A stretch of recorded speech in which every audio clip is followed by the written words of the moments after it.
এবার আব্দুল্লাহ আনসারী কি বিবি ডাক দিয়ে বলে, স্বামী আপনি আমাকে একটু সময় দিবেন, আমিও যেন সময় করে 5 ওয়াক্ত সালাত আদায় করতে পারি। আপনি সালাত আদায় করে যাবেন রাসূলুল্লাহর সঙ্গে জান্নাতে, আরে নামাজ না পড়ে আমি যাব জাহান্নামে। আমার স্বামী আপনার কাছে একটা দাবি করব, আমি যেন 5 ওয়াক্ত সালাত নামাজ সময় মতো আদায় করতে পারি। কিয়ামতের ময়দানে আমিও আপনার সঙ্গে রাসূলুল্লাহর সঙ্গে জান্নাতে যেতে চাই। জোরে বলেন মারহাবা। এ চট্টগ্রামের মারা, বোয়ালখালীর মারা শুনে নাও, আমার বোনেরা শুনে নাও। এমন প্রতিদিন আব্দুল্লাহ আনসারী প্রতিনিয়ত 5 ওয়াক্ত সালাত রাসূলুল্লাহর সঙ্গে আদায় করে, নবীজির সঙ্গে জামাতে আদায় করে, একা একা নয় জামাতে আদায় করে। রাসূল দেখে সালাম ফিরে, আসসালামু আলাইকুম ওয়া রাহমাতুল্লাহ, আসসালামু আলাইকুম ওয়া রাহমাতুল্লাহ। নবীজি ডান দিক থেকে বাম দিকে সালাম ফিরে তাকায়, দেখে নবীর সাহাবী নাই। আল্লাহর নবী ডাকতে বলে, সাহাবীরা রে, ও আমার সাহাবীরা, আমার আনসারী 5 ওয়াক্ত সালাতে আসেন, নামাজ জামাতের সঙ্গে আদায় করে, এরপরে সালাম ফিরে আনসারীকে দেখতে পাই না। সাহাবীরা বলে, হুজুর নিশ্চিত দুনিয়ার কোন প্রেমে পড়েছে। আমার নবী কয়, না রে না, আমি নবী নিজেই খবর নিব আমার আনসারী কেন আসে নাই। আমি নবী নিজেই খবর নিব, আমি নবী নিজেই তার সন্ধান নিব। আমার স্বামী আমার সঙ্গে দেখা না করে চলে যায়। এবার নবীজি নিজেই চলে গেলেন আনসারীর বাড়িতে, যায় নবী সালাম দেন, আসসালামু আলাইকুম আলাল বাইত, আসসালামু আলাইকুম আলাল বাইত। একবার নয়, দুইবার নয়, 3 বার নবী সালাম দিলেন, একবার সালামের জবাব পাইলেন না। রহমতের নবীর মনে বড় কষ্ট লাগলো। মনোমান নবীজি বাড়ির দিকে রওনা হয়ে গেলেন। পিছন থেকে আনসারী বলে, ওয়ালাইকুম আসসালাম ইয়া রাসূলুল্লাহ, ওয়ালাইকুম আসসালাম ইয়া হাবিবাল্লাহ, ওয়ালাইকুম আসসালাম ইয়া রাহমাতাল লিল আলামিন। নবী তোমায় আমি ভালো, তোমার প্রেমেতে আমি পাগল, আমি বলে না পানার প্রেমেতে ওগো পাগল আমি। নবী মিলাদে কি আমি শান্তি পাই, আমি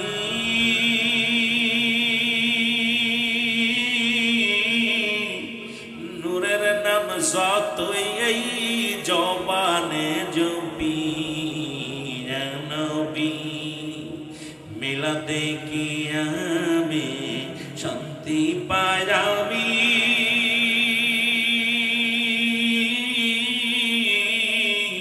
নূর নবীর নাম গো জবানে জপি। নবী বলো, ইয়া নবী তোমায় আমি মারহাবা, মারহাবা জোরে, ইয়া নবী তোমায় আমি,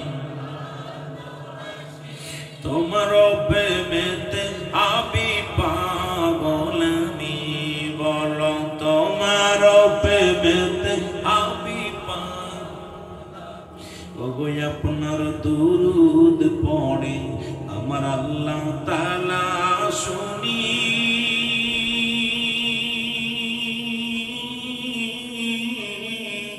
আপনার নাম জপে ফেরেশতা জানি। নবী আপনার প্রশংসা করে সকল নবী, আপনার গুণগান গায় গোটা জাতি। নবী নবী তোমায় আমি ভালো, তোমার প্রেমেতে আমি পাগল, আমি বলো তোমার। এ দুনিয়ার মুসলমান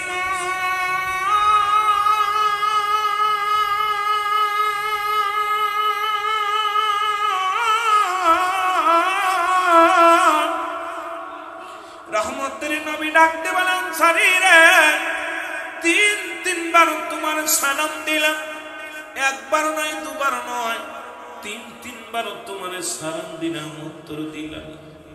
ইয়া রাসূলুল্লাহ, ইয়া হাবিবাল্লাহ, নবী গো, ও মায়ার নবী, কেন সালামের জবাব দিই নাই? এই উত্তর আমি কেমনে আপনারে দিব? ইয়া রাসূলুল্লাহ, ইয়া হাবিবাল্লাহ, নবী গো,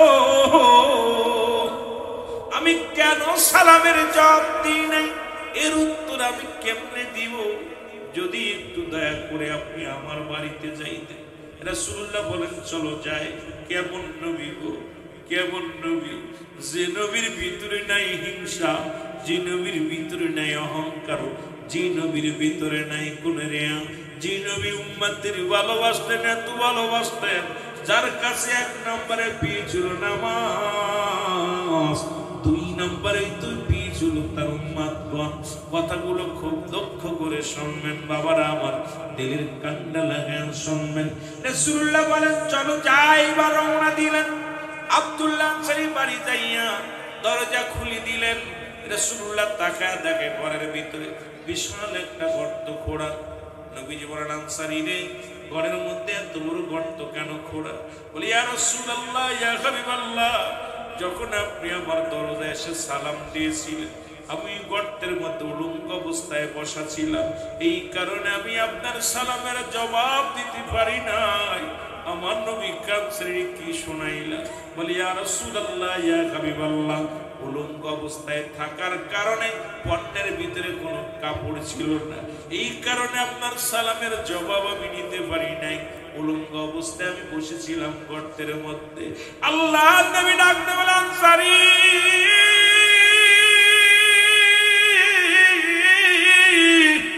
কি বলতে চাও বিস্তারিত বল। বলে, ইয়া রাসূলুল্লাহ, ইয়া হাবিবাল্লাহ, আপনি দিন ওয়াজ করেছিলেন নামাজের ওয়াজ, নামাজ কাজা গেলে কি পরিমাণ গুনাহ হবে, বেনামাজির কবরে কি শাস্তি হবে? ইয়া রাসূলুল্লাহ, এক ওয়াক্ত নামাজ কাজা গেলে 80 রুতবা পরিমাণ জাহান্নাম, যারা খুতবা পরিমাণ 2,88,00,000 বছর। নবী গো, ও নবী, এই নামাজ যদি আদায় করতে পারি, 1 নম্বরে পীর হব, আপনার খুশি করবো আমার মাওলা। ইয়া রাসূলুল্লাহ, ইয়া হাবিবাল্লাহ, এই ওয়াজটা আমি বাড়ি এসে বললাম। আমার বিবি বলল, বিবি স্বামী রে, ও আমার স্বামী, জীবনের দামি কাপড় চাই না, দামি পোশাক চাই না, খাবার চাই না। বিবি স্বামী রে, আমাকে একটু সুযোগ দিবেন, আমিও যেন 5 ওয়াক্ত সালাত জামাতের সঙ্গে আমি নাই, আমি যেন সময় মতো আদায় করতে পারি। ইয়া রাসূলুল্লাহ, ইয়া হাবিবাল্লাহ, আমাদের স্বামী স্ত্রী মিলে মাত্র 1 টুকরা কাপড়, যখন মসজিদে আযান দেয়, যখন বেল আযান দেয়, আল্লাহু আকবার, আল্লাহু আকবার, ইয়া রাসূলুল্লাহ, ইয়া হাবিবাল্লাহ, আমি সব কর্ম ফেলে দৌড়ে যাই নামাজে। আর তখন আমার বিবিগুলো অবস্থায় বয়া থাকে গর্তের ভিতরে। আমি নামাজ শেষ করে বাড়িতে আসি, আবার এই পণ্যের কাপড়টা খুলে দিই। আমি ওই অবস্থায় নামাজ শেষ করে বাড়িতে আসিয়া কাপড়খানা খুলে দিলাম, আমার বিবি ওযু করে নামাজে দাঁড়ায় আসিল। এই জন্য আপনার সালামের জবাব নিতে পারি নাই। আমার নবী চোখের পানি ছেড়ে ডাকতে বলে, আনসারী,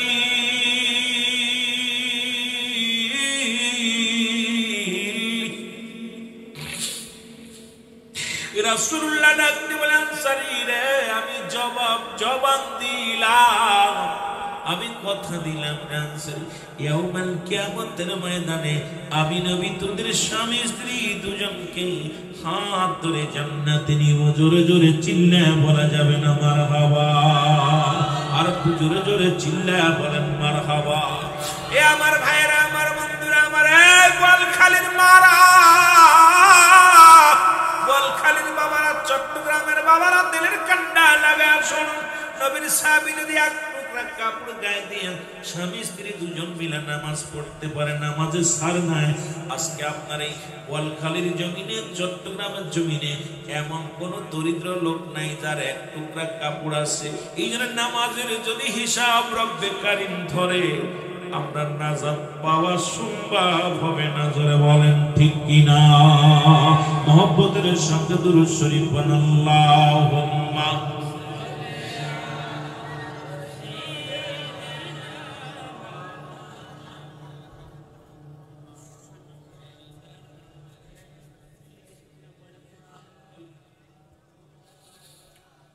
মুহাম্মাদ আল্লাহুম্মা। এই নবী মোর পরশমণি, নবী মোর সোনার খনি, নবী নাম জপে যেজন সেই তো দুজাহানের ধনী। নবী মোর পরশমণি, জোরে বলেন নবী মোর পরশমণি, নবী মোর, নবী নাম জপে যেজন সেই তো দুজা। ও নামে মধু মাখা, ও নামে জাদু রাখা, ও নামে মধু মাখা, ও নামে জাদু। ওই নামে মজনু হলো, ওই নামে মজনু হলো মাওলায় আমার কাদের গনি। নবী মোর পরশমণি, নবী মোর সোনার খনি, নবী নাম, নবী মোর পরশমণি। আরো জোরে বলেন নবী মোর পরশমণি।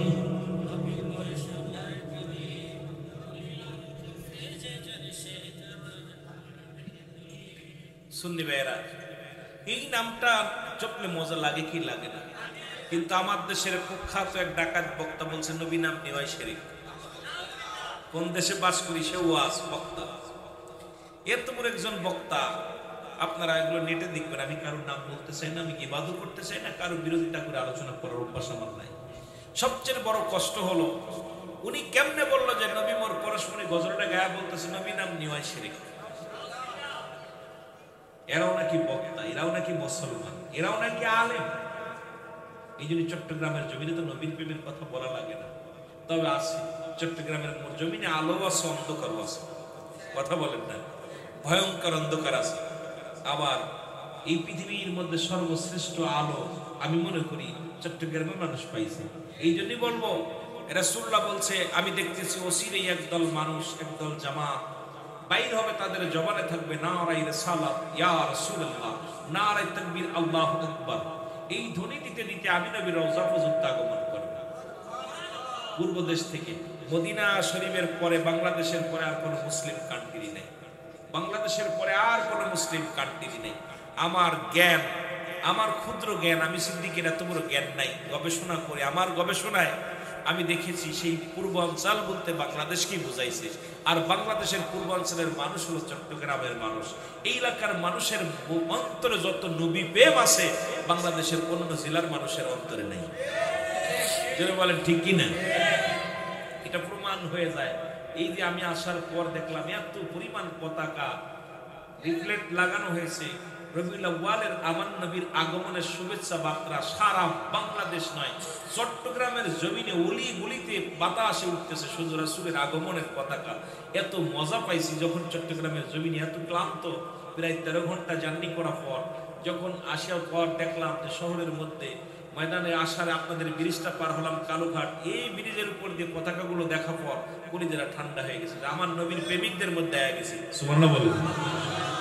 এমন প্রেমিক কয়জন মেলে, কয়জনকে পাওয়া যায়? এই জন্য আমার বাজানটা যত ভালোবাসবেন রাসূলের সঙ্গে, আমার রাসূলের আদর্শগুলো মেনে চলবেন, আপনার দুনিয়া আখিরাত দুইটাই কামিয়াব হবেন। জোরে বলেন আমিন।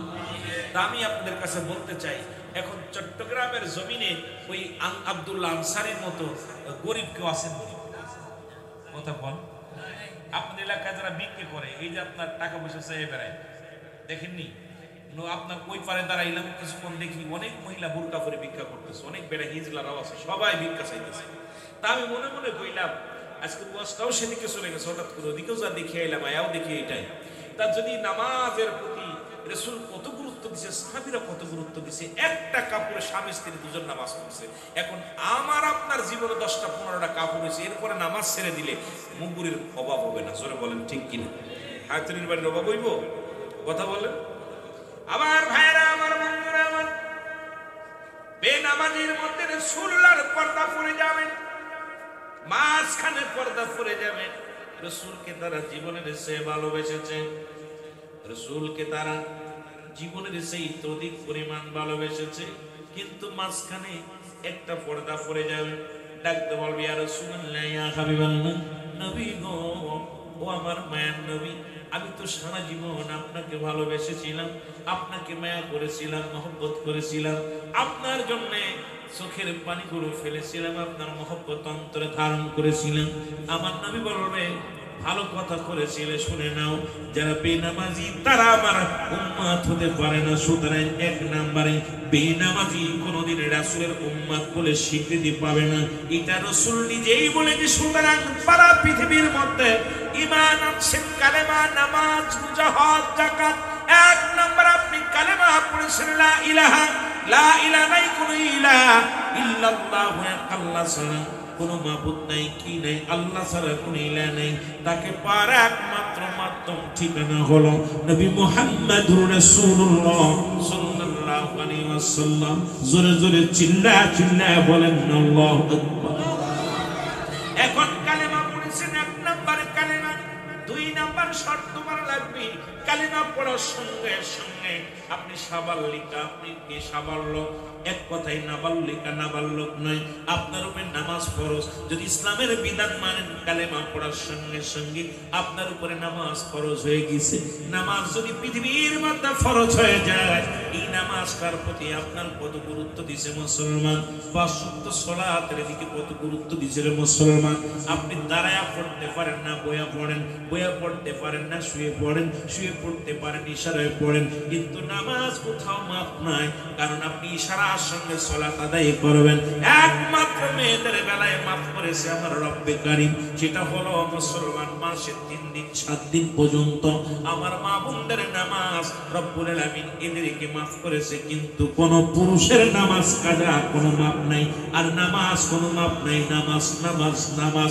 আপনি সফরে গেছেন, কোথাও বেড়াতে গেছেন, মুসলমান 4 টাকা 2 পড়ো, আল্লাহ কত ihsan করে দিয়েছে আপনার উপরে। আমার নবীর উম্মতের জন্য, এই উম্মতিরা শোনো, আমার উম্মতিরা মুসলমান, এই নামাজের গুরুত্ব দিয়েছে রাহমাতুল লিল আলামিন। কেমন গুরুত্ব দিয়েছে কথাগুলো বলতে গেলে নামাজের শেষ জীবনে নবী আমার শেষ জীবন যখন মালাকুল মউত এসে গেছে রাসূলুল্লাহর সঙ্গে সাক্ষাৎ করতে, আম্মা জান আয়েশা সিদ্দিকা বলে, ইয়া রাসূলুল্লাহ, ইয়া হাবিবাল্লাহ, আপনি এত ছটফট করছেন কেন? নবীজি বললেন, আয়েশা রে, আমি তোমারে বলে যাই, পৃথিবীর মধ্যে নামাজ আমার এক নাম্বার ছিল, প্রিয় নামাজ। এই নামাজ যত পড়ি, যখন আযান পড়ে যায়, যখন মসজিদ আযান পড়ে যায়, নামাজের জন্য প্রাণটা ব্যাকুল হয়ে যায়। জামাতের জন্য শুধু নামাজ নয়, জামাতের জন্য আমি নবী বড় ব্যাকুল হয়ে যায়। আমার নবী ডাকতে বলে, আয়েশা রে, আমি অসুস্থ, আমি বড় অসুস্থ হয়ে গেলাম। নবীজি বললেন, আয়েশা রে, আমার প্রিয় সাহাবী হযরত আবু বকর সিদ্দিক রাদিয়াল্লাহু তাআলা আনহু নবীজির থেকে 6 মাসের বড় ছিলেন। একেতে ছিলেন নবীর সাহাবী, 2 নাম্বার ছিল নবীজির শ্বশুর মুবারক। ঠিক কিনা? যারা বলেন ঠিক কিনা? আম্মা জান আয়েশা সিদ্দিকার আব্বা জান আমার নবী বললেন, আয়েশা, আজকে আসরের সালাতটা আমার আবু বকর সিদ্দিক রাদিয়াল্লাহু তাআলা উনি জামাতে নামাজটা আদায় করবে। রাসূলুল্লাহ কি হইলেন? অসুস্থ হয়ে গেলেন। শুধু নামাজের গুরুত্বের কথা শুনে যাও মুসলমান, নবীজি অসুস্থ হয়ে গেলেন, মাঝে মাঝে হুশ হয়। নবীজি বলে, আয়েশা রে, নামাজ হইছেনি, জামাত হইছেনি। আয়েশা বলে, ইয়া রাসূলুল্লাহ, ইয়া হাবিবাল্লাহ, আমি তো দেখি এখনো জামাত হই নাই। জামাতের সময় হয়ে গেল, আযান হয়ে গেল, নামাজ শুরু হয়ে গেল। রাসূলুল্লাহ আম্মা জান আয়েশা সিদ্দিকাকে বললেন, আয়েশা রে, নামাজ কি শুরু হয়েছে? বলি, ইয়া রাসূলুল্লাহ, ইয়া হাবিবাল্লাহ, নামাজ শুরু হয়েছে। আমার নবীজি বলে, আয়েশা রে, আমার মাথাটা একটু উঁচু করে ধরো, দরজা জানলার কাপড়টা একটু সরাইয়া দাও। কাপড়টা জানালার কাপড়টা সরাইয়া দিলেন। আমার নবীজি প্রাণ করে দেখলেন আর নবীর সাহাবীরা জামাতের সঙ্গে নামাজ আদায় করে। জোরে বলেন মারহাবা। আর একটু জোরে। আমরা নবীরে ভালোবাসি, এই জন্য কথাগুলো বলতেছি। খালি মুখে ভালোবাসলে হবে না, অন্তরে অন্তর দিয়া ভালোবাসতে হবে মুসলমান। আমি প্রথমে বলছেন হায়াতি খায়রুল লাকুম, আমার হায়াতের জিন্দেগিটা উম্মতের জন্য কল্যাণ শুরু। আমার নবী বলেন ওয়াফাতি খায়রুল লাকুম, নবীকে আমার ওয়াফাতটা আমার উম্মতের উম্মতের জন্য কল্যাণ শুরু। সুতরাং দু পারে নবী, এ পারো আমার, ও পারো আমার, এই নবীর পক্ষে থাকার দরকার আছে কিনা? তোরা দেখে যা আমেনা মায়ের কোলে, তোরা মধু পূর্ণিমার সীতা চাঁদু দোলে, তোরা দেখে যা। আহা, নবীজি আইসা গেছে দুনিয়ায়, আনন্দেতে মুখ বের আছে, নবীর পক্ষে কথা বলবো, নবী আয়া গেছে, খুশি না বেজার? এখনো আসে নাই, ঠিক কি না? এই রবিউল আউয়াল মাসে আপনার 12 তারিখে রাসূলুল্লাহ সোমবারের দিন গত রাত্রে সবে সাদেকের সময় দুনিয়ার মধ্যে আগমন করেছে। সুবহানাল্লাহ বলেন না? কেমন? আলম ইয়াজিদ ইয়াতীমা, ইতিম অবস্থায় ওমর সাল্লাকা ইল্লা রাহমাতাল লিল তামাম পৃথিবীর রহমত নিয়ে রাহমতের নবী দুনিয়ায় আগমন করেছে। খুশি না বেজা? আরো জোরে বলেন, খুশি না বেজা? তোরা দেখে যায় আমেনা লে, তোরা দেখে যা। আহা, কে গাইছে, লেখছে কে? কবি কাজী নজরুল ইসলাম। কত মজার, নবীর ভালোবাসতো। আহারে কেমন আশেক ছিল, প্রতিটা কথার মধ্যে নবীর প্রেম, প্রতিটা কথার মধ্যে রাসূলুল্লাহর প্রেম, প্রতিটা কথার মধ্যে ছিল সুন্নি আকীদার কথা, ভিতরে কোনো বাতিলপন্থী নয়। জোরে বলেন ঠিক কিনা? এই নজরুল কথা বলছে, বিশ্ব যখন এগিয়ে চলেছে আমরা তখন পিছে, বউ তালাকের ফতোয়া খুঁজছে হুজুর সমাজ খুশি। একদল হুজুররা কয় নজরুল ইসলাম কাফের হয়ে গেছে, নজরুল আমাদের বিরোধিতা করতেছে। না, নজরুল সুন্নিদের পক্ষে ছিল, রাসূলুল্লাহর পক্ষে ছিল। এই জন্য প্রতিটা কথার ভিতর নবীজির প্রেম ছিল। জোরে বলেন ঠিক কিনা? আরো জোরে বলেন না? এই জন্য আপনারা, আমি সুন্নি ভাইদের বলি, নবীজির ভালোবাসা আমাদের অন্তরে ধারণ করার দরকার আছে কিনা? জোরে বলেন, আছে কিনা? একটু মহব্বতের সঙ্গে দুরূদ শরীফ পড়ুন। আল্লাহুম্মা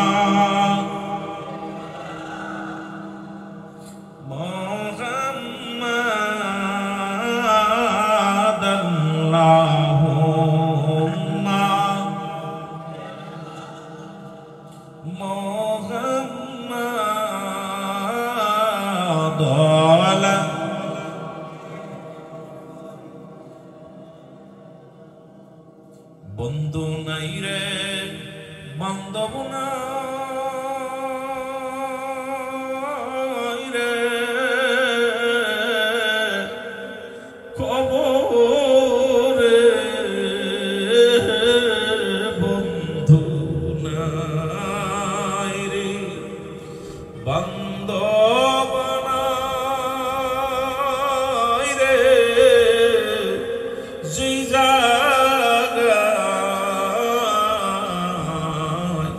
সেই জায়গারি বন্ধু গো নবী মুস্তাফা আল্লাহুম্মা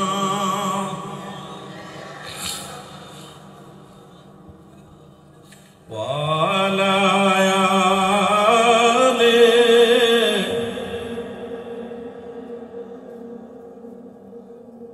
এ দুনিয়ার মুসলমান,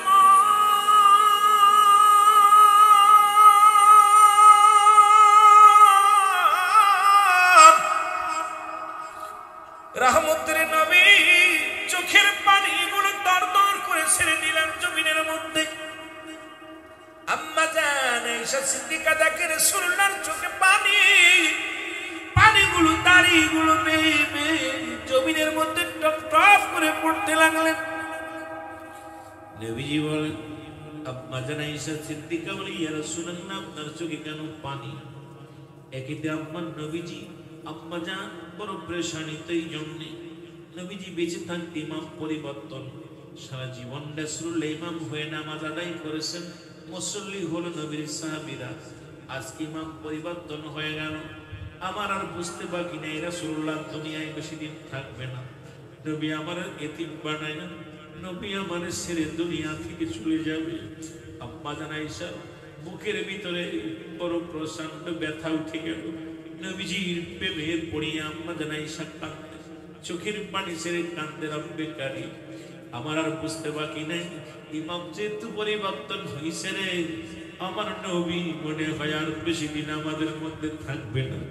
নবীজি বেঁচে থাকতে দুনিয়ার মধ্যে ইমাম পরিবর্তন হলো, আমার নবীজি কান্দে, না জানি কি হয়ে যায়। নবীজির কান্না দেখে বলে, ইয়া রাসূলুল্লাহ, ইয়া হাবিবাল্লাহ, আপনি কেন কান্দেন? আমার আব্বাজান নামাজ আদায় করেছে এই জন্য বুঝি আপনি কান্দেন? ইমাম ছিল হযরত আবু বকর সিদ্দিক রাদিয়াল্লাহু তাআলা আনহু। আমার নবী কায়সারে, তুমি আমার কান্না দেখলা, শুনে রাখো তাহলে এই কান্নাটা আমার কোনো দুঃখের কান্না নয়, এই কান্নাটা হলো আমার আনন্দের কান্না। আমি নবী পৃথিবীর মধ্যে আগমন করে নামাজের জন্য, নামাজ নামাজ ওই নামাজের গুরুত্ব দিছি, নামাজের পরিপূর্ণ গুরুত্ব দিছি। আমার রব্বে কারীম নামাজের কথা আমাকে বলেছে, আমার উম্মতের দিয়ে আমি নামাজ আদায় করেছি। আমি নবী নিজেই সালাত আদায় করেছি উম্মতদেরকে নিয়ে। আমি নবী যাবার আগে আমার চোখ দিয়া এই শরীয়তের চোখ দিয়া দেখে গেলাম আমার উম্মতিরা জামাতের সঙ্গে নামাজ আদায় করছে। সুতরাং আমি নবী অত্যন্ত খুশি হয়েছি। এটা আমার আনন্দের অশ্রু, এটা আমার আনন্দের চোখের পানি রে আয়েশা রে, যে নামাজের জন্য কত মার খাইলাম। এই নামাজে যখন দাঁড়াইতাম, কাফেররা, দুষ্ট কাফেররা নারী বুড়িয়া নিয়ে, পচা উটের নারী বুড়িয়া নিয়ে পিঠের উপরে রাখতো। যখন নামাজ দাঁড়াইতাম কত না আঘাত করতো, তীরের আঘাত খাইতাম। এই নামাজের জন্য আমি নবী কত মেহনত করলাম। আজকে আমি যাওয়ার আগে দেখে গেলাম, তো চোখ ভরে দেখে গেলাম আমার উম্মতিরা জামাতে নামাজ আদায় করে। আমার মুসলমান বাবারা, আমার সুন্নি বাবারা, আমি আপনাদের কাছে করজোরে দাবি করব, আমার রাসূল যেহেতু নামাজের জন্য নামাজ আদায় করে নবী এত খুশি হয়েছে, আজ থেকে প্রতিজ্ঞা করব এক ওয়াক্ত নামাজ জীবন গেল ছাড়ব না। জোরে জোরে চিল্লায় বলেন ঠিক কিনা? কে কে রাজি আছেন? হাত দুখানা তুলে মাওলারে দেখান। নারাই তাকবীর, নারাই রিসালাত, নারাই গাউসিয়া। আরো জোরে বলেন নারাই গাউসিয়া। ওরে আশিকরে তুই কেন কান্দ বৈশা গাছতলায়?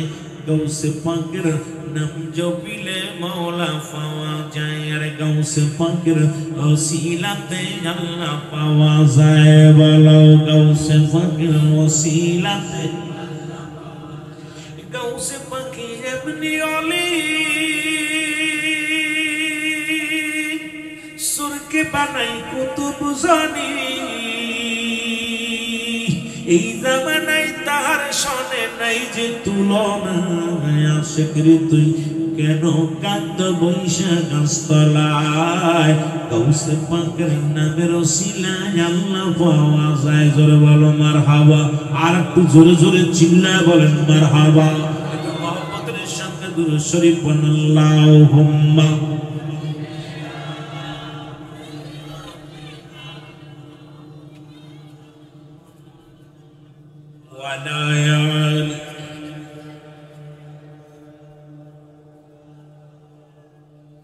এ ভাইরা আমার, রব্বুল আলামিন সর্বপ্রথম হিসাব নেবে নামাজের হিসাব নেবে।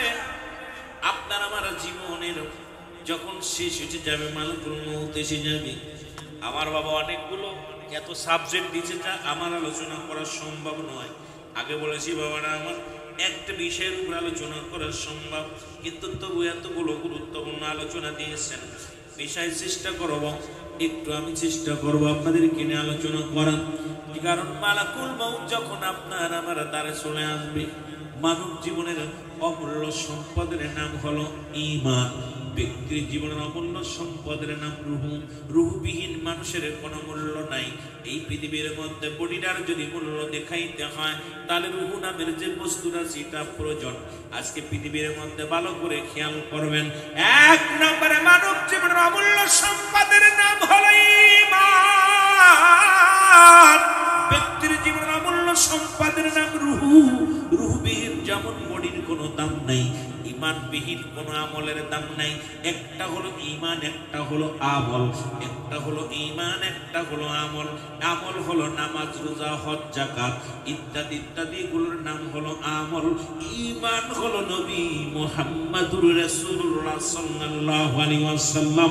জোরে জোরে চিল্লায় বলা যাবে না মারহাবা। সুতরাং সুন্নিদের ভিতরে ঈমানও আছে, আমলও আছে। সুন্নি ভাইদের ভিতরে এক নাম্বার আছে ঈমান, কারণ সুন্নির ঈমান তাদের তাজা, আমলও আছে। যতই যা বলো কেন সুন্নিদেরকে নিয়ে কত ভাই কত কথা বলে, কিচ্ছু যায় আসে না। কারণ আমরা সুন্নি যারা, এক নম্বরে আমরা ঈমানটাকে তাজা আছে। কারণ আমাদের প্রত্যেকটা গরিব হোক, মিসকিন হোক, ভ্যান চালক হোক, গতবার দেখেছি না জশ্নে জুলুসে একজন প্রতিবন্ধী মানুষগুলো হাঁটতে পারে না, তাদের হাতের মধ্যে পতাকা নিয়ে নারায়ে রিসালাত দিতেছে। চট্টগ্রামের জমিনে হাঁটতে পারে না, প্রতিবন্ধী, পা নেলা, বসে বুবা মানুষগুলো কথা বলতে পারে না। এই মানুষটার হাতেও দেখেছি পতাকার। মুসলমান সাংবাদিকরা জিগায় কথা বলতে পারে না, তবে পতাকা ধরে জোরে জোরে ছাকি মারে মনে হয় বলতেছি ইয়া রাসূলুল্লাহ, ইয়া রাসূলুল্লাহ। সুতরাং পৃথিবীর মধ্যে সুন্নিদের ভিতর আছে নবীর প্রেম। জোরে জোরে চিল্লায় বলেন মারহাবা। আমার ভাইরা, আমার বন্ধুরা, তাহলে বুঝতে পারলাম এক নাম্বার নবীর কাছে প্রিয় ছিল নামাজ, আমাদের কাছেও প্রিয় হলো নামাজ। ইসলামের বিধান এক নম্বরে কালেমা, দুই নম্বরে নামাজ, তিন নম্বরে রাসূলুল্লাহর কাছে ছিল প্রিয় তার উম্মতগণ। আমাদের কাছে সুন্নিদের কাছে আছে প্রিয় তার উম্মতগণ।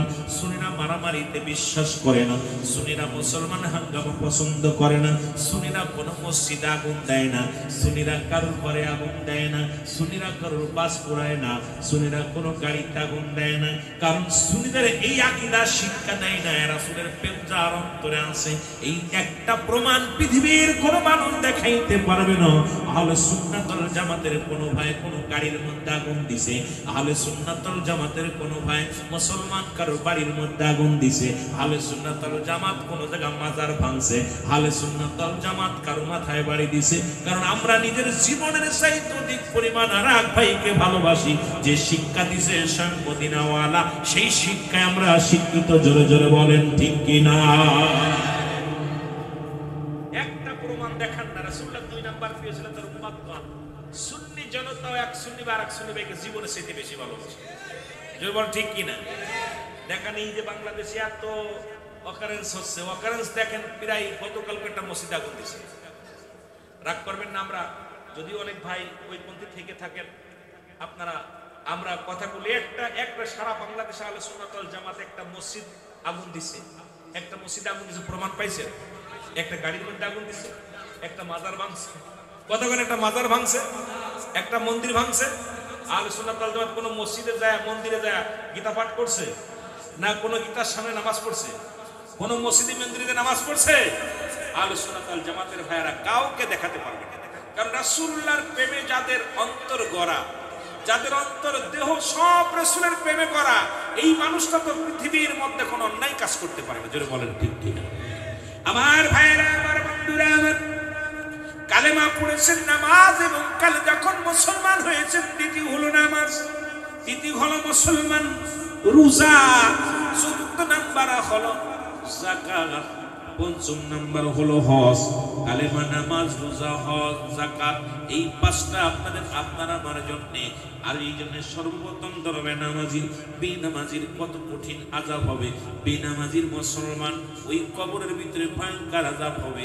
এমন আযাব হবে রে মুসলমান, যেদিন দুনিয়া থেকে বিদায় নেবেন মালিক ফেরেশতার গুলো ওই জাহান্নামের দরজাগুলো খুলে দিবে, ফেরেশতাদের হুকুম দিবে, ফেরেশতারা যাও ওই বেনামাজির কবরের মধ্যে এমন ভয়াবহ গর্জন মারবে, সাপ বিচ্ছু গর্জন মারবে। বেনামাজির ঘরের মধ্যে ওই কবরের মধ্যে আগুন জ্বালিয়ে দিবে ওই বেনামাজির মুসলমান কবরের মধ্যে। এমন মুসলমান দুর্গন্ধ বাইর হবে, বেনামাজির মুসলমান শুনে নাও, এক নম্বরে আগেই বলেছি রাসূলুল্লাহর ভিতরে পর্দা পড়ে যাবে। এক নম্বরে এই বেনামাজির সঙ্গে রাসূলের কোনো সম্পর্ক থাকবে না, বেনামাজির সঙ্গে আল্লাহর কোনো সম্পর্ক থাকবে না, বেনামাজির সঙ্গে ইমানদারের কোনো সম্পর্ক থাকবে না, বেনামাজির সঙ্গে কোনো ভাই বন্ধুর সম্পর্ক থাকবে না। একমাত্র নামাজ কাফের এবং মুসলমানদের মধ্যে পার্থক্য, নামাজ পড়ে ইমানদারেরা কেমনে পড়ে? লা কখন ইল্লা ব্যতীত, হুজুর মানে হাজির নাজির, কল মানে আল্লাহ, সালাত মানে নামাজ। এই নামাজ সুন্নি বাইরা, লা সালাত ইল্লা বিহুল কব, নামাজ নাই হুজুরিতেল ব্যতীত। এমন নামাজ পড়ে যে নামাজে মাওলার মিরাজ হয়, আল্লাহর সঙ্গে দিদার হয়। সুতরাং পঞ্চক্ত নামাজের ভিতরে যদি কোনো ব্যক্তি একবার ঢুকে যায়, রব্বে কারীমের সঙ্গে দিদার হয়ে যায়, এই ব্যক্তির মরণে ভয় নাই, হাসরে ভয় নাই, মিজানে ভয় নাই, ফুলসিরাতে ভয় নাই, ইহকালে ভয় নাই, পরকালে ভয় নাই। কারণ নামাজি ব্যক্তির সমস্ত খারাপ কাজ থেকে বাঁচায় নামাজ। জোরে জোরে চিল্লায় বলা যাবে না সুবহানাল্লাহ।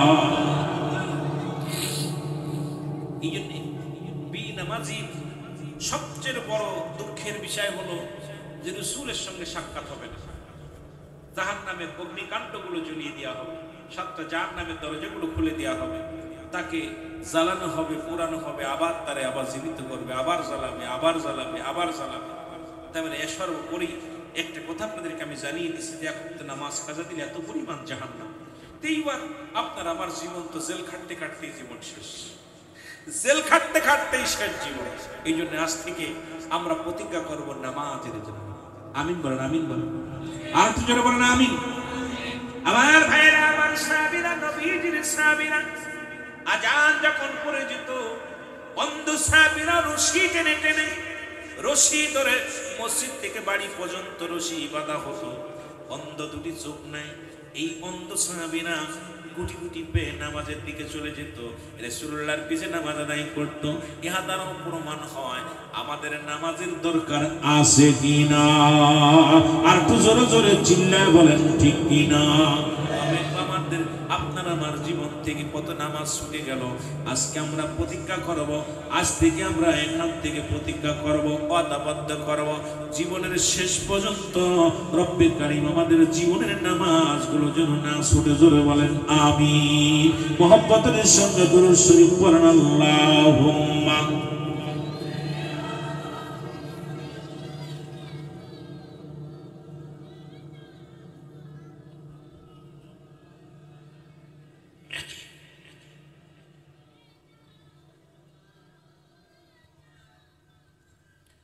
আদাউসুল লা ইয়াদখুলুল জান্নাহ। দাউস, এক কথায় দাউস ছাড়া জান্নাতের ঘিরান পর্যন্ত তাদের কপালে চলবে না, ঠিক কিনা? আরো জোরে বলেন। এখন আল্লাহ বলছেন কাফের বেঈমান মুশরিকদের জন্য আমি একটা নয় দুইটা নয় 7টা জাহান্নাম প্রস্তুত উইদ্দাতিল কাফিরিন। কাফের বেঈমান মুনাফিকদের জন্য প্রস্তুতি আছে 7টা জাহান্নাম। কয়টা জাহান্নাম? আর একটু জোরে বলেন। আমার বাবারা রাসূল মিরাজে গেলেন, খুব লক্ষ্য করবেন, রাসূল মিরাজে গেলেন। মিরাজ থেকে ফিরে এসে আম্মা জান আয়েশা সিদ্দিকার মুসলমান শুনে নাও, যা যা দেখলেন এসে বললেন, এ আমার বিবিগণ শোনো, আমি জাহান্নাম দেখলাম, জান্নাত দেখলাম। আমি জাহান্নামের মধ্যে দেখলাম অধিক পরিমাণ নারী, জাহান্নামের মধ্যে অধিক পরিমাণ নারী। আল্লাহু আকবার বললাম। আমার চট্টগ্রামের মারা এবার একটা বেপরদা নারীর একটু আলোচনা করে আসি। দাউস হলো এই ব্যক্তি, দাউস পুরুষকে বিয়ে করা হারাম, দাউস মহিলাকে বিয়ে করা হারাম। দাউস কারা? দাউসের সংখ্যাকে জেনে নেই। দাউস হলো ওই সমস্ত নারী, যে সমস্ত নারীরা আমার পৃথিবীর মধ্যে মুসলমান, শুনে নাও শুনে নাও, পাতলা কাপড় পরিধান করে, উচ্চ আওয়াজে কণ্ঠে কথা বলে, সাইকেল চালায়, এক কথায় শুনে নেন তারা কি করে, পৃথিবীর মধ্যে ফ্যান্ট শার্ট পরে, শার্ট গায়ে দেয়। দাউস মেয়েগুলো, দাউসের পিতামাতা জাহান্নামী হবে। এই পৃথিবীর মধ্যে দাউস কারা ভালো করে জেনে নাও। যে সমস্ত নারী হইয়া পুরুষের মতো চলাফেরা করে, পুরুষের মতো কথাবার্তা বলে, ফ্যান্ট শার্ট পরে, শার্ট পরে, তারা পুরুষের ন্যায় কথাবার্তা বলে, পুরুষের ন্যায় বাজারঘাট করে, পুরুষের ন্যায় চলাফেরা করে, বুক টান করে চলে। এই সমস্ত নারীগুলো হলো তাউস, মধ্যে সোনার সেম লাগায়, হাতের মধ্যে সোনার ব্রেসলেট লাগায়। এই সমস্ত তাউসের পিতামাতা জাহান্নামী। জোরে জোরে চিল্লায় বলো আল্লাহু আকবার। তাউস পুরুষ, তাউস মহিলা, দুইটাই আছে। খালি এখানে বেপরদা মহিলা তাদের জাহান্নামে যাবে না, বেপরদা নারীও পুরুষও জাহান্নামে যাবে। পর্দার বিধান নামাজ যেমন ফরজ, পর্দাও তেমন ফরজ। সুবহানাল্লাহ বলেন না? নামাজও ফরজ, পর্দাও ফরজ। শুধু নারীর জন্য নয়, পুরুষের জন্য। নারীর জন্য নয়, পুরুষের জন্য। জোরে বলেন ঠিক কিনা? উভয়ের জন্য, উভয়ের জন্য আছে। এখন দাউসের পিতামাতা, দাউসের পিতামাতা যাদের ছেলে মেয়ে এক নাম্বার মেয়ে পুলে জন্ম নিয়ে, যে সমস্ত মেয়েরা মেয়ে পুলে জন্ম নিয়ে ফ্যান শার্ট পরে শার্ট গায়ে দেয়। একটা রিসার্চে সারা পৃথিবীর বৈজ্ঞানিকেরা রিসার্চ করে পাইছে পৃথিবীর মধ্যে হিজলা হওয়ার পিছনের কারণটা, যে সমস্ত নারীরা অধিক পরিমাণ ফ্যান শার্ট পরে শার্ট গায়ে দেয়, এদের গর্ভে থেকে অধিকাংশই হিজলা বাইর হয় সংখ্যা বেশি। কথা বোঝেননি? এই যে হিজলা তৃতীয় লিঙ্গ, যেটা এই লিঙ্গ যেটা হয় আপনার ভালো করে বুঝে নেবেন। এটা বিদেশি এবং বাংলাদেশি সমস্ত বৈজ্ঞানিকরা রিসার্চ করে, অনেক গবেষকরা গবেষণা করে পেয়েছে যে হিজলা হওয়ার পিছনে শুধু মা বাবাই দায়ী। কারণ এই যারা মেয়েগুলো জন্ম নিয়ে যারা ফ্যান শার্ট পরে শার্ট গায়ে দেয়, এরা দাউস, যারা পুরুষের ন্যায় চলাফেরা করে, পুরুষের মতো কথাবার্তা বলে। রাসূল বললেন আমি জাহান্নামে গেলাম। বেপরদা নারীরা শোনো, নবীজি বললেন আমি জাহান্নামে গেলাম, দেখলাম অধিক পরিমাণ নারীগুলো জাহান্নামের মধ্যে জ্বলতেছে। রাসূল বলার পর আম্মা জান বলেন হুজুর কিসের কারণ? বলে বিবি রে, ওই সমস্ত নারীগুলো স্বামীর নামে লানত করতো। এক নাম্বারে আমার বাবারা যারা আছেন ভালো করে শুনবেন, একটু ছোটখাটো আলোচনা নয়, লম্বা আলোচনা। আমি অত বড় লম্বা আলোচনা করব না, আমি শুধু বোঝানোর জন্য বলে যাই। নবীজি বললেন দাউস এই সমস্ত মেয়েরা যারা জাহান্নামে যাবে, অধিক পরিমাণ নারীদের জাহান্নামে দেখলাম। আম্মা জান বলে ইয়া রাসূলুল্লাহ, ইয়া হাবিবাল্লাহ, তাদের কি দোষ গো? বলে আমার বিবিগণ শোনো, ওই সমস্ত নারীরা বলো লানতকারী মহিলা। নবীজি বললাম পর আম্মা জান বলেন হুজুর লানত কাকে বলে? বলে এই সমস্ত নারীরা স্বামীকে অভিশাপ করতো, স্বামীকে গালিগালাজ করতো। এই চট্টগ্রামের মারা শোনো, যে সমস্ত নারীরা স্বামীকে গালি দিবেন, স্বামীকে অভিশাপ দিবে, এই সমস্ত নারীগুলো হজ কবুল হবে না, যাকাত কবুল হবে না, সদকা কবুল হবে না। পৃথিবীর মধ্যে নারী, আমার মা শুনে নাও, শুনে নাও, যারা স্বামীকে অভিশাপ দাও, স্বামী মরে না কেন? ও মরে গেলে বাঁচতাম, ওর পালে এসে শান্তি পাইলাম না। আমার বাবারা, আমার বন্ধুরা, আমার এই সমস্ত নারীগুলো বিনা হিসেবে জাহান্নামে যাবে। জোরে বলো আল্লাহু আকবার। লানতকারী মহিলা, লানত। আমার ভাইয়েরা, আমার নবীজি বললেন এক শ্রেণী মহিলাদের দেখলাম জাহান্নামের মধ্যে, গায়ের মধ্যে সাপগুলো মুড়ায় কামড়াইতেছে। বলি ইয়া রাসূলুল্লাহ, ইয়া হাবিবাল্লাহ, এদের কারণ কি? নবীজি বললেন ওই সমস্ত নারীরা পাতলা কাপড় পরিধান করত, এই জন্য তাদের গায়ের মরতে দিয়া, তাদের গা দিয়া কি মুসলমান শুনে নাও, এই সমস্ত সাপ বিচ্ছুগুলো তাদের আক্রমণ করে। বেপরদা নারীরা শুনে নাও, যারা পর্দা করো না। এরপরে রাসূল বললেন আম্মা জান আয়েশা শোনো, এরপরে দেখলাম একটা জাহান্নামে একদল নারীদের মাথার উপরে আগুনের সাপ, আগুনের কাকগুলো মাথাগুলো টুকায় টুকায় খাইতেছে। রাসূল বলার পর আম্মা জান বললেন হুজুর এর কারণ কি? বললেন এই সমস্ত নারীদের মাথার চুলগুলো অন্য পুরুষে দেখেছে, কারণ পৃথিবীর মধ্যে মাথায় তারা কাপড় রাখতো না। আমার বাজারের আমাদের মেয়ে আছে, আমাদের বিবি আছে, যার যার কন্ট্রোলে আছে, যারা সবাই হেফাজত করবেন যে নারীর চুলগুলো অন্য পুরুষে দেখে, এই সমস্ত নারীদের চুলের মাথার ভিতরে আগুনের কাকগুলো মস্তিষ্কগুলো ঠুকায় ঠুকায় খাইবে। এক একটা টুকরা মারবে, মস্তিষ্কগুলো গলে গলে জমিনের মধ্যে পড়বে। এক একটা টুকরা মারবে, সঙ্গে সঙ্গে মানুষটা বেহুশ হয়ে যাবে। এইটা কিয়ামত পর্যন্ত ঠুকাইতে থাকবে, কিয়ামতের ময়দানও ঠুকাইবে। সুতরাং যে সমস্ত নারীরা, আমার বাবারা শুনে নাও, শুনে নাও। এবার রাসূল বললেন এক শ্রেণী নারীদের আমি দেখলাম তারা বড় চিৎকার মারতেছে। বলে ইয়া রাসূলুল্লাহ কিসের জন্য? বলে ওই সমস্ত নারীদের কথার আওয়াজ পেয়ে বেড়ার বাইরে চলে গেছে। এই কারণে এই সমস্ত নারীদের জিহ্বাখানা উল্টায় পিছনে প্যারাক লাগায় রাখছে।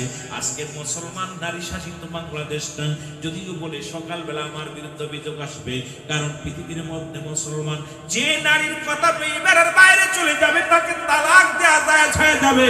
যেমন আমার জাতির পিতা মুসলমান, শুনে নাও, জাতির পিতা হযরত ইব্রাহিম খলিলুল্লাহ, জোরে বলেন মারহাবা, আর একটু জোরে বলে মারহাবা। যে তুমি পর্দা নারীর শাস্ত্রের বিধানের কথা বলেছেন, এই জন্য বলে যাই, এ মুসলমান শোনো, হযরত মুসলমান ইব্রাহিম খলিলুল ইব্রাহিম আলাইহিস সালাম, ইসমাঈল আলাইহিস সালাম দুজন অনেক দূরে। ইসমাঈল আলাইহিস সালাম বিয়ে করলেন, ইব্রাহিম আলাইহিস সালাম অনেকদিন পর বেড়াতে গেছেন। আপনারা ওয়াজ শুনেছেন বাবা, অনেকেই শুনেছেন। বাড়িতে যায় সালাম দা, আসসালামু আলাইকুম।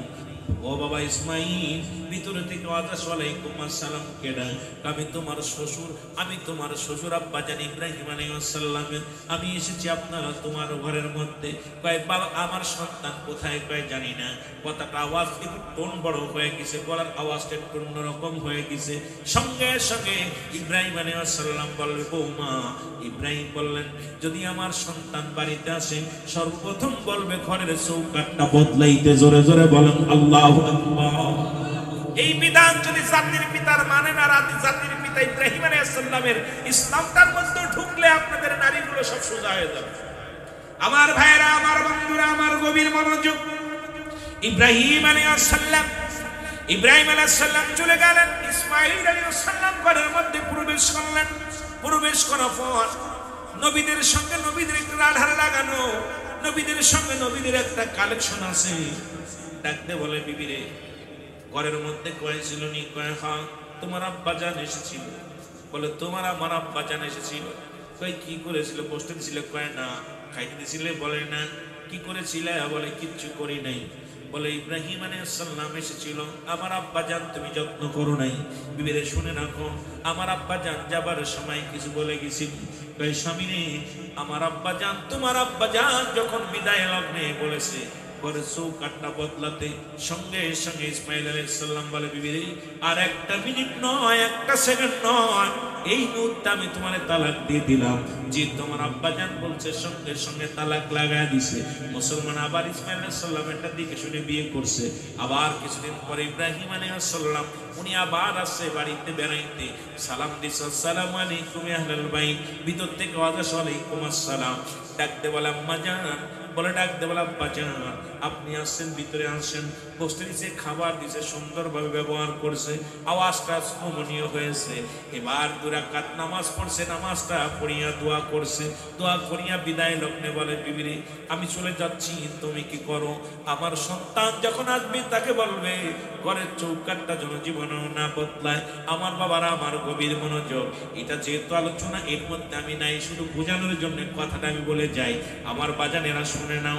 ইসমাঈল আলাইহিস সালাম বাড়ি আসলেন, ডাক দিয়ে বলে, বিবি, বিবি রে, কই ছিল নি? কই ছিল? আমার আব্বা জান কত কষ্ট করে এসেছিল। আব্বা জান এসেছিল, খানা দিছিলে? কয়ে কি খাবার দিব? ঘরের মধ্যে একটা খুরমা ছিল, দিয়েছিলাম, সিরা মাদুরির মধ্যে বসতে দিয়েছিলাম। আব্বা জান কত কষ্ট করে এসেছে, যদি আপনি চাইতেন আব্বার সঙ্গে দেখা করতে। ডাকতে বলে, বিবি রে, আব্বা জান কি যাবার সময় কিছু বলে গেছি? ভাই যাবার সময় বলে গেছে, সেজন্য কোনদিন আমি তুমি ঘরের চৌকাঠটা না বদলাও। ডাকতে কয়, বিবি বলে, আলহামদুলিল্লাহ বিবি রে, আল্লাহ রাব্বুল আলামিন তোমার উপরে রাজি।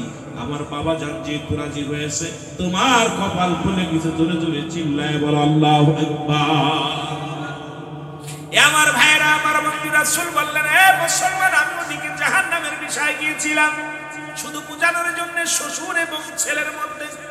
এটা নিয়ে যদি আলোচনা করি আরো কিছু সময় বড় লম্বা আলোচনা হয়ে যাবে। এই জন্য আমি হঠাৎ করে শুধু বোঝানোর জন্য 2-4টে কথা বলে আসলাম। রাসূল বলেন, এক শ্রেণী নারীদের, এ মুসলমান শোনো, এমন জ্বলন্ত আগুনের মধ্যে তাদের ঢেলে দেয়া হবে, আগুনের মধ্যে তাদের ঢেলে দেওয়া হবে। এত জোরে চিৎকার মারবে, এত জোরে চিৎকার মারবে, আরশ মহল্লার ফেরেশতারা পর্যন্ত এই আওয়াজটা শুনতে পাবে। রে মুসলমান, শুনে নাও, শুনে নাও, ও আমার মা বোনেরা শুনে নাও। বেপরদায় চলো না, পর্দার বিধান নবীজি কেমনে লাগাইছে। নবীজি যখন বসে আছে, দুজন অন্ধ সাহাবী আগমন করেছে। নবীজি বললেন, বিবিরা তোমরা ভিতরে যাও। বিবিরা বললেন, ইয়া রাসূলুল্লাহ, ইয়া হাবিবাল্লাহ, আমি যে ভিতরে যাব, যিনি আসছেন উনি তো অন্ধ মানুষ, আমাকে দেখতে পারবে না। আমার নবীজি বললেন, এই বিবি শোনো, তারা তোমাকে দেখতে পায় না, কিন্তু তুমি তো তাদের দেখতে পাও। ইসলামের বিধান কত সুন্দর। সুতরাং মুসলমান শুনে নাও, আজকে ভালো করে জেনে নাও, মুসলমান শুনে নাও। নবীজি তার বিবিদেরকে অন্ধ সাহাবী থেকে আড়াল করেছে। আর আমরা হুজুররা বাড়ি আসলে আপনাদের বউগুলো দেন আমাদের খেদমত করতে। এটা কোন ইসলাম পাইছেন বুঝি আসে না? জোরে জোরে চিল্লায় বলেন ঠিক কিনা? বেগানা নারীর চেহারা দেখা হারাম, বেগানা পুরুষের চেহারা দেখা হারাম। যাদের সঙ্গে বিয়ে করা জায়েজ তাদের দেখা দেওয়া হারাম। যাদের সঙ্গে বিয়ে করা জায়েজ, এক কথা বুঝে নিবেন, যাদের সঙ্গে বিবাহ বন্ধনে আবদ্ধ হওয়া জায়েজ তাদের সঙ্গে দেখা করা হারাম। কথা বুঝেন? তাদের সঙ্গে দেখা করা কি হারাম। যাদের সঙ্গে বিয়ে করা হারাম তাদের সঙ্গে দেখা করা জায়েজ। কথা বুঝেননি? একবারে বাংলা কথা। এরপরে যদি না বোঝেন তাহলে তার আমার কিছু করার নাই। একবারে হলো যাদের সঙ্গে বিবাহ বন্ধনে আবদ্ধ হওয়া জায়েজ তাদের সঙ্গে দেখা করা হারাম। খালাতো বোন, মামাতো বোন, চাচাতো বোন, এগুলো সম্পূর্ণ দেখা দেওয়া হারাম। কিন্তু আমাদের সমাজ খাইলো চাচাতো বোন, খালাতো বোন, ফুফাতো বোন, এগুলো যে আমাদের অবস্থা খুব ভয়ঙ্কর অবস্থা। এই যে অবস্থা আজকে আমার সমাজ জাতি নষ্টের পিছনে খালাতো বোন, মামাতো বোন, ফুফাতো বোনই, ফুফাতো ভাই, খালাতো ভাই শেষ করতেছে। জোরে বলেন ঠিক কিনা? কিন্তু আমরা এগুলো তো হারাম, এদের দেখা দেওয়া হারাম। এদের সঙ্গে দেখা দেয়া কি? জোরে বলেন, দেখা দেয়া কি হারাম। এক কথায় বেগানা নারীর চেহারা দেখা হারাম, বেগানা পুরুষের চেহারা দেখা হারাম। এই হারামকে কোনো ব্যক্তি হালাল করার এখতিয়ার কোনো মুফতি সাহেবের নাই।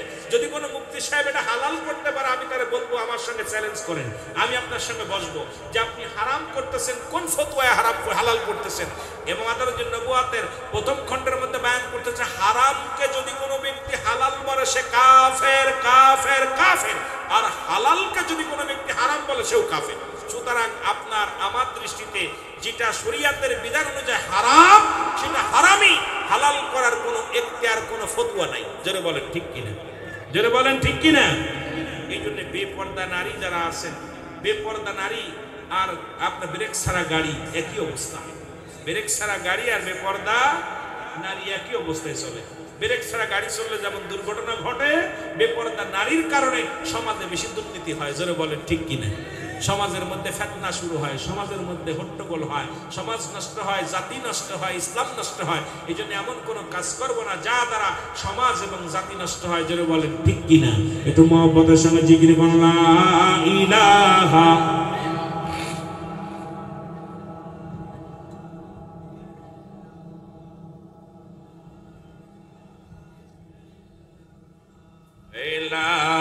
ইলাহা, আরো জোরে বলেন লা ইলাহা। তুমি কাউকে বানাইলা খলিলুল্লাহ, তুমি কাউকে বানাইলা রূহুল্লাহ, তুমি কাউকে বানাইলা লা, তুমি কাউকে বানাইলা রূহুল্লাহ। আর নূর মুহাম্মদ সাল্লাল্লাহ, বল নূর মুহাম্মদ। আর লা ইলাহা ইল্লাল্লাহ, লা ইলাহা, আর জোরে লা ইলাহা, জবান খুলে লা ইলাহা, লা ইলাহা। তুমি কাউকে বানাইলা খলিলুল্লাহ, তুমি কাউকে বানাইলা রূহুল্লাহ, তুমি কাউকে বানাইলা খলিলুল্লাহ, তুমি কাউকে বানাইলা রূহুল্লাহ। মুহাম্মদ সাল্লাল্লাহ, বল নূর মুহাম্মদ। লা ইলাহা ইল্লাল্লাহ, বলো লা ইলাহা লা ইলাহা লা ইলাহা ইল্লাল্লাহু। এ মুসলমান গভীর মনোযোগ, সর্বশেষে একটা কথা বলে যায়, মৃত্যুর যন্ত্রণা কতটুকু তার ভয়াবহতা মুসলমান শুনে না। আল্লামা মুফতি আমজাদ আলী সাহেব একটা কিতাব লেখে, কিতাবের নাম বাহারে শরিয়া। কি কিতাবের নাম? বাহারে শরিয়া। এই কিতাবের মধ্যে লিখতে যা বললেন, মানুষ যখন মৃত্যুবরণ করে সর্বোচ্চ নিম্ন মৃত্যু যন্ত্রণা সেটা হলো ইমানদারের মৃত্যু আর বেঈমানদের মৃত্যু। ইমানদারের মৃত্যুটা হয় আটাগুলা খামির বানাইয়া, এই খামিরের ভিতরে যদি একটা চুল পড়ে, চুলটা যেমন টান দিয়া বাইর করলেও না সে বাইর হয়ে যায়, ইমানদারের মৃত্যুটা ঠিক তেমনি হয়। তবে ইমানদারের মৃত্যুর কথা বলতে যাইয়া মুফতি আমজাদ আলী সাহেব তার কিতাবের মধ্যে লিখলেন, মানুষ যখন মৃত্যুবরণ করে 70টা তাজা উটের গায়ের চামড়া জবাই না করিয়া, মজার কথা বাবা, দুঃখের কথা, কষ্টের কথা শোনো, এত ইমানদারের মৃত্যুর কথা বলতে যাইয়া মুনাফিক তো দূরের কথা, ইমানদারের মৃত্যু সুকালে বলতেছিলেন, শুনে নাও শুনে নাও, 70টা উটের গায়ের চামড়া না জবাই না করে চামড়া টানতে চলিয়া লবণ আর মরিচ লাগায় দিলে যতটুক যন্ত্রণা এর চাইতে 70 গুণ যন্ত্রণা হলো একটা সাধারণ মৃত্যু। যদি যাদের কষ্ট হয় রে বাবা, দেখেছি কত মানুষ মরণকালে পায়খানা করে দেয়, কত মানুষ মৃত্যুর সময় কি করে জিহ্বা বাইর হয়ে যায়, কত মানুষ মৃত্যুর সময় চোখ দুটি বড় বড় হয়ে যায়, কত মানুষ মৃত্যুর সময় একটা অঙ্গ পড়ে যায়, কত মানুষ মৃত্যুর সময় প্রসাব করে দেয়, তাদের মরণটা কত কঠিন আমার মরণ আসিবে যখন কেউ তো জানি না, আমার মরণ কুল্লু নাফসিন যায়কাতুল মাউত। আর একটু জোরে বলেন, আমার মরণ আসিবে, এ আমি চলে যাব, আমায় তোমরা ভুইলা যাও না, আমি চলে যাব না, আমার মরণ আসিবে কখন কেউ তো জানি না, আমার এই পৃথিবী চিরদিন থাকার জায়গা নয়, অন্ধকার খবর যে তোমার আসল ঠিকানা রে মানুষ, অন্ধকার খবর, এই আমি চলে যাব, আমায় তোমরা ভুইলা যাও না, আমি চলে যাব না, আমার মরণ আসিবে, আরো জোরে বলেন, আমার মরণ আসিবে।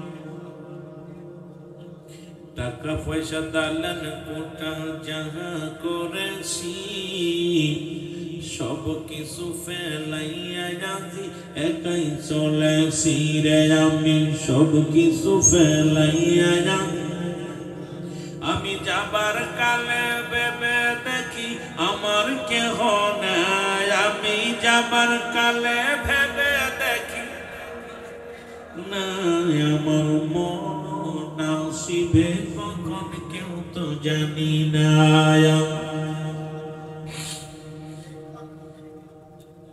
কুল্লু মান আলাইহা ফান, সব শেষ করে দিবে কে? এ দুনিয়ার মুসলমান গভীর মনোযোগ, রব্বি কারিম ডাকতে বলে, দুনিয়ার মানুষ শোনো,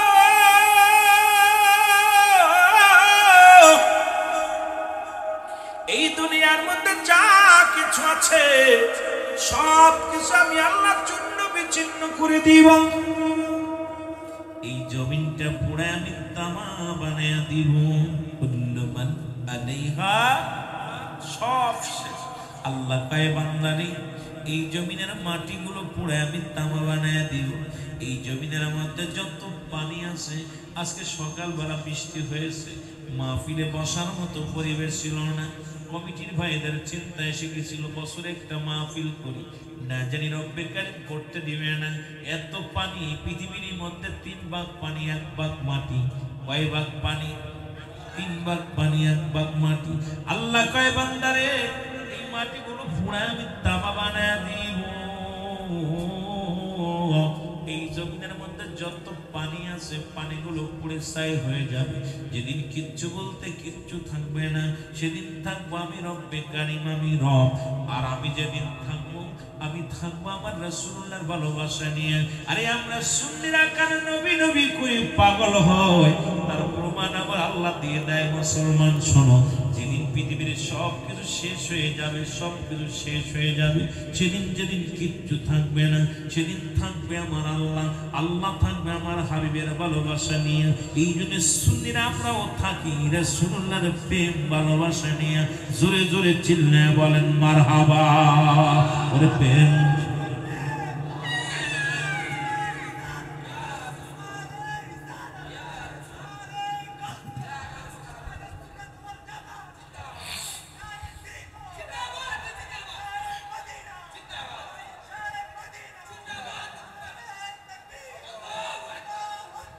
আল্লাহু আকবার, আল্লাহু আকবার। আশিকদের অন্তরের ভিতরে শান্তি লাগছে। তাকবীর যখন আসছে, আশিকের মন আল্লাহ থাকবে নবীর ভালোবাসা নিয়ে। আমরা কার ভালোবাসা নিয়ে থাকতেছি? জোরে বলেন কার? আল্লাহ কত ভালোবাসা হাবিব রে। হাবিব বলতেছে, আল্লাহ বলতেছেন যেদিন কিছু থাকবে না, সব আমি একাকার করে দিব, সব শেষ করে দিব। জমিন রাখবো না, পানি রাখবো না, আসমান থাকবে না, সব কিছু যেদিন শেষ হয়ে যাবে, সেদিন আমি একা থাকবো। আর আমি থাকবো আমার হাবিবের ভালোবাসা নিয়ে। এই জন্য সুন্নিরা পৃথিবীর সব ছাড়তে পারে, নবী ছাড়তে পারে না। জোরে বলেন ঠিক কিনা? আরো জোরে বলেন ঠিক কিনা? আমার দয়াল নবী বিহনে আপন বলতে কেহ নাই জগতে, আমার আপন। আমাদের শেখ সাদি আব্দুল্লাহর আব্বা নজরুল ইসলাম ভান্ডারী সাহেব গজলটা গাইছে রাসূলুল্লাহ শুনে প্রাণটা জুড়িয়ে যায়। আমার সঙ্গে বলেন না, আমার দয়াল নবী বিহনে আমার মায়ার নবী আপন বলতে কেহ নাই জগতে, বলেন আপন বলতে। ওরে ভেবে দেখি সবই মিশে, ভেবে দেখি সবই মিশে, মিশে মায়ার সংসারে, আপন বলতে কেহ নাই জগতে, বলেন আপন। আমার দয়াল নবী বিহনে আমার মায়ার নবী আপন বলতে কেহ নাই জগতে, আমার আপন। ও নবী ও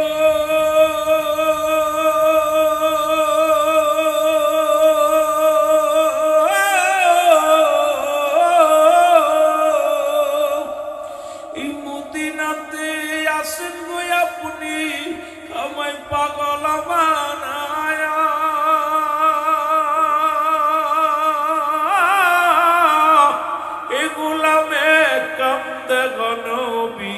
বলখালি জমিনে বসিয়া এ গোলামে কান্দি গো নবী, চট্টগ্রামে বসিয়া দেখা দেন গো মায়ার নবী, দেখা দেন গো দয়াল নবী, একটি বারে আমারে আপন বলতে কেহ নাই জগতে, বলেন আপন।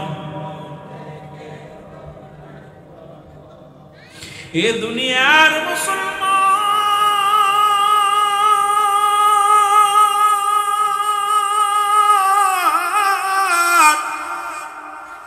বলতেছিলাম, মানুষের প্রথম জীবনের কষ্ট 1 নাম্বার বিপদ হলো মানুষের মরণ, 2 নাম্বার বিপদ হলো মানুষের কবর, 3 নাম্বার বিপদ হলো কিয়ামতের ময়দান। এই 1 নম্বর মৃত্যু যন্ত্রণা। এই মৃত্যুর কথা বলতে যাইয়া আমি দেখলাম আমাদের দেশে এক বড় আলেম বলছে দয়াল নবীর আগে কেউ জান্নাতে যাবে না। আমিও মানি, আমার নবীরে ভালোবাসি, কিন্তু যত নবীগণ সলেহীন যারা দুনিয়া থেকে বিদায় হয়েছে জান্নাতি নিয়ামত তারা ভোগ করবে। ও মুসলমান, হাসরের ময়দান যেদিন সংগঠিত হবে, আলেম সাহেব মনে হয় কিতাব পড়ে নাই, মুক্তি হলে হবে না, শুধু মুক্তি হয়েছেন, মুহাদ্দিস হয়েছেন। বড় দুঃখ লাগে আলোচনা শোনার পর যে এই কথাটা শোনার পর ইদ্রিস আলাইহিস সালাম জান্নাতের মধ্যে গেছে, এটা নিয়ে উনি দেখলাম চুলকানি রোগে ধরেছে হুজুরকে। আমি বলি হুজুর শুনে নেন, যত নবীগণ আদম আলাইহিস সালাম থেকে শুরু করে আখির নবী রাহমাতুল আলামিন পর্যন্ত যত নবীগণ পয়গম্বরগণ দুনিয়া থেকে বিদায় হয়ে গেছেন, প্রত্যেকেই জান্নাতে নিজ নিজ মাজার প্রাণে জান্নাতের মধ্যে আছে। জোরে জোরে চিল্লায় বলেন মারহাবা। আরেকটু জোরে। ইদ্রিস আলাইহিস সালাম জান্নাতের মধ্যে আছে। আমার মুসলমান শোনো, এই পৃথিবীর ভিতরে রয়েছে, তার মধ্যে একজন ব্যক্তি হলো জান্নাতের মধ্যে আছে। জান্নাতের মধ্যে হযরত ইদ্রিস আলাইহিস সালাম একজন পাহাড়ের দায়িত্বে আছে, যার নাম হলো হযরত ইলিয়াস আলাইহিস সালাম। আরেকজন ব্যক্তি মুসলমান শুনে নাও, যিনি এই দুনিয়ার মধ্যে হযরত খিজির আলাইহিস সালাম যাকে পানির দায়িত্ব দিয়েছেন। আরেকজন ব্যক্তি আমার আপনার নবীর উম্মত হয়ে আসবে। এই 4 জনের কথা বলা আছে মুসলমান। 4 জন এখনো জীবিত অবস্থা আছে। তাদের মধ্যে 1 নাম্বার হলো হযরত ইদ্রিস আলাইহিস সালাম, এখনো জান্নাতের মধ্যে আছে। 2 নম্বর পাহাড়ের দায়িত্ব আছে। চট্টগ্রামে বড় বড় পাহাড় আছে, এই পাহাড়গুলো দেখাশোনার দায়িত্ব আল্লাহ রাব্বুল আলামিন একজন নবীরে দিয়েছে, সেই তার নাম হলো হযরত ইলিয়াস আলাইহিস সালাম। একজনকে ব্যক্তি মুসলমান যিনি পানির দায়িত্ব আছে, যাকে পানিগুলোর দায়িত্ব আছে, এনার নাম হলো হযরত মুসলমান খিজির আলাইহিস সালাম। আরেকজন আসবে আমার নবীর উম্মত হইয়া, তার নাম হলো হযরত ঈসা আলাইহিস সালাম। জোরে বলেন না মারহাবা। আরেকটু জোরে। ঈসা নবীকে আল্লাহ উঠে নিছে পৃথিবীর মধ্যে। মুসলমান শুনুন, ঈসা নবী আগমন করবে এই দুনিয়ার মধ্যে। ঈসা আলাইহিস সালাম যখন আগমন করবে, যখন খানে দাজ্জাল আগমন করবে, বাবারা আমার অনেক লম্বা আলোচনা, যেহেতু মৃত্যুর যন্ত্রণার দিকে আমি সর্বশেষ প্রান্তে চলে গেছি, অনেক আলোচনা হয়ে গেছে। বাবারা আমার, এই যেদিন খানে দাজ্জাল আগমন করবে, ইমাম মেহেদী আলাইহিস সালাম আগমন করবে।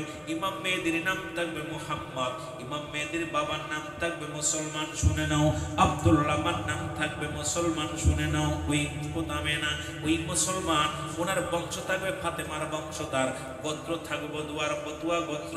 ইমাম মেহেদী আলাইহিস সালাম বাংলাদেশে অলরেডি বাংলাদেশে একাধিক ইমাম মেহেদী বলে দাবি করেছেন।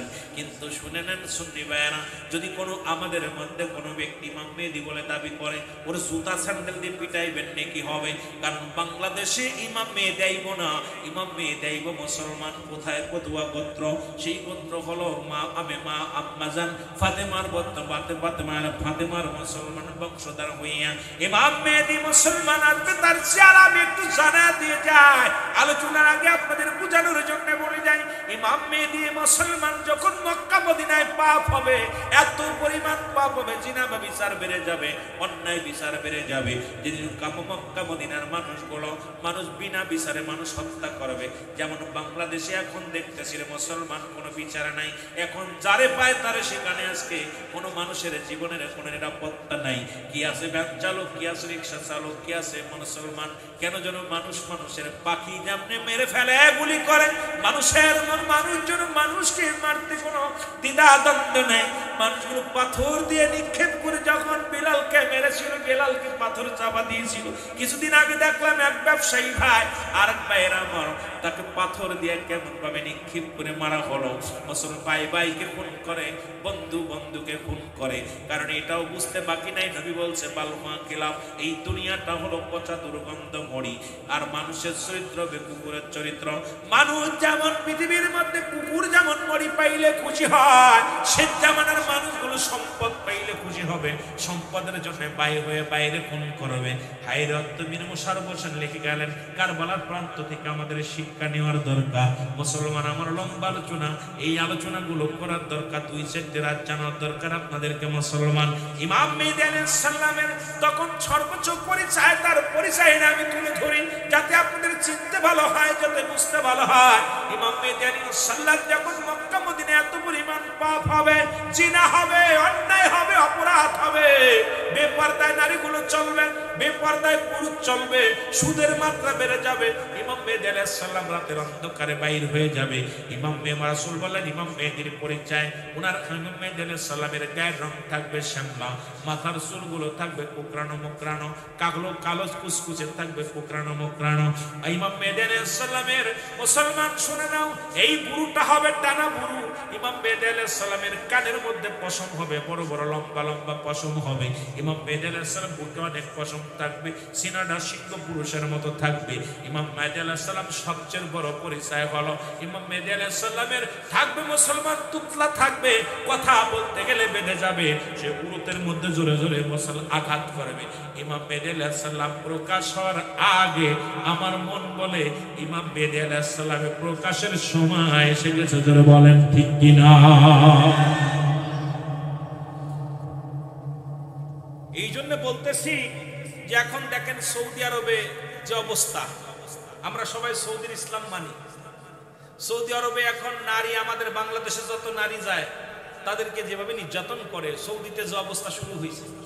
সৌদি আরবে এখন সিনেমার হল ভিত্তি স্থাপন হয়েছে। যারা সৌদি আছে খবর নেন, মিথ্যা হইলে একবার হুজুরুল আমিন সিদ্দিকী সাহেব মিথ্যা বলে গেছে।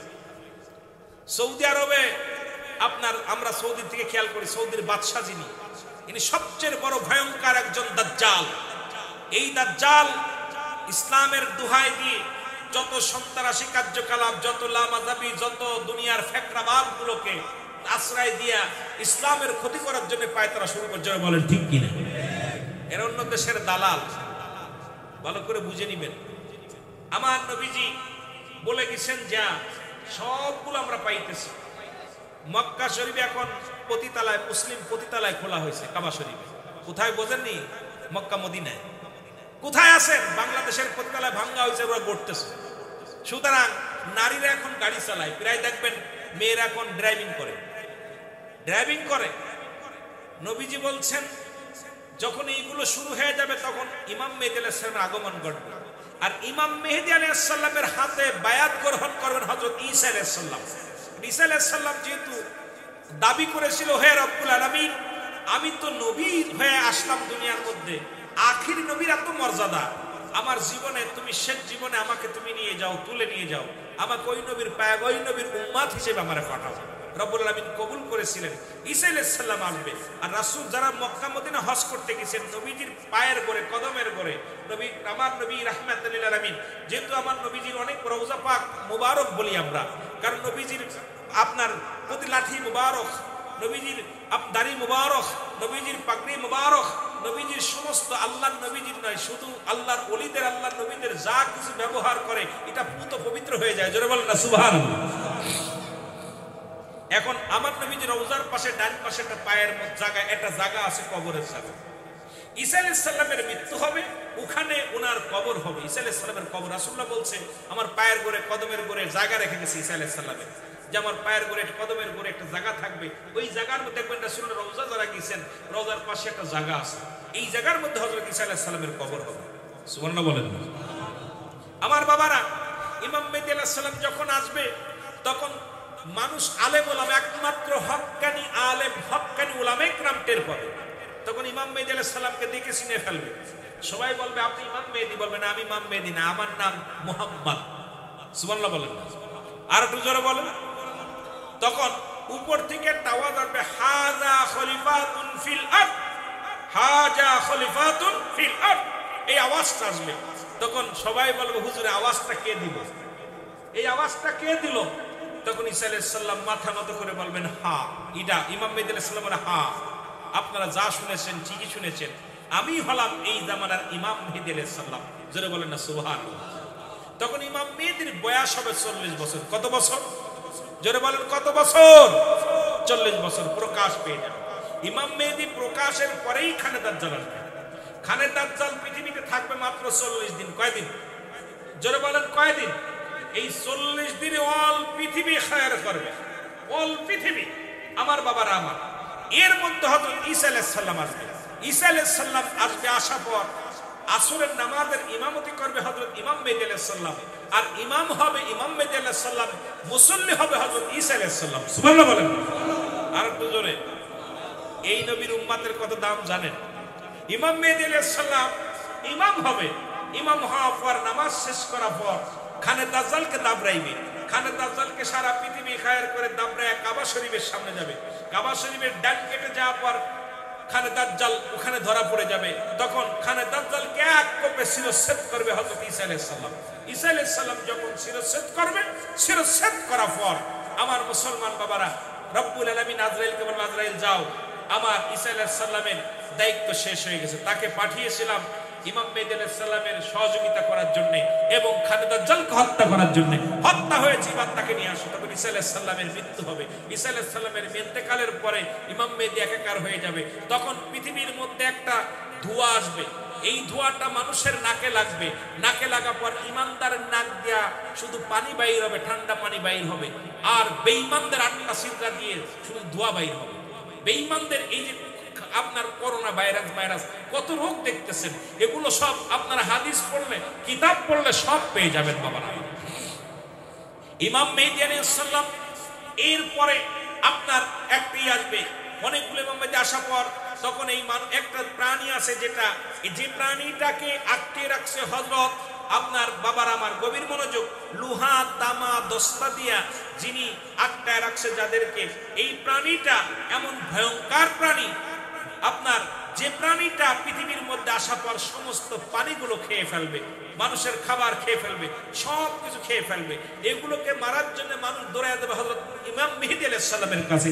ইমাম মেহেদী আলাইহিস সালাম হাত উঠায় দোয়া করবে, সঙ্গে সঙ্গে রব্বুল আলামিন বিছা জাতীয় একটা প্রাণী পাঠাবে। এই বিছা জাতীয় প্রাণী যখন আসবে, সবার গায়ে লাগলে ক্যান্সার রোগ ধারণ হবে, মৃত্যুবরণ করবে। মরে গেলে এইবার গন্ধে দুর্গন্ধে মানুষ টিকতে পারবে না, দৌড়ায় যাবে হযরত ইমাম মেহেদী আলাইহিস সালামের কাছে। ইমাম মেহেদী আলাইহিস সালাম দোয়া করবে, কাক জাতীয় একটা প্রাণী আসবে, গোশত টুকরায় টুকরায় খাবে। এইটা খাওয়ার পর যখন হাড্ডি পরে থাকবে, দুর্গন্ধে মানুষ। আসমান জমিন পাগল তোমার জন্য,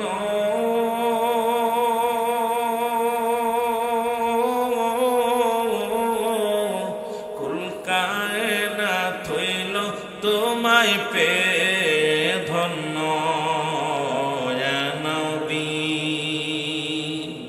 আসমান জমিন পাগল তোমার জন্য,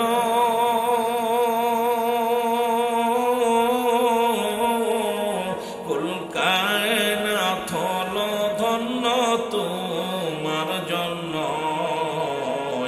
নবী মহব্বতে বলেন, নবী তোমায় আমি ভালোবাসি,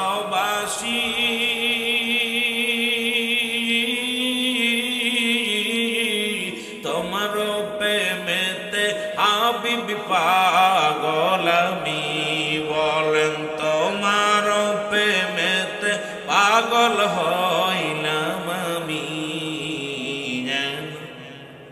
আপনার উপর দুরূদ পড়ে আল্লাহ শুনি,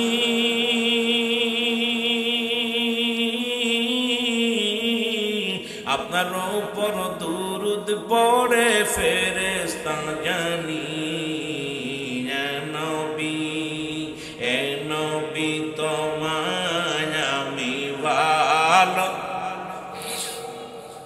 তোমার প্রেমেতে হাবিব পাগল আমি।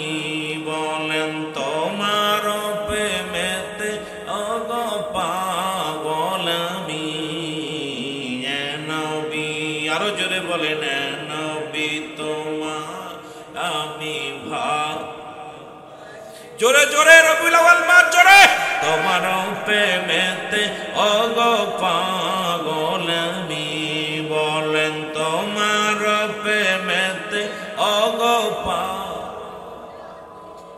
সারা জাহান হলো ধন্য আপনার ছোঁয়ায়।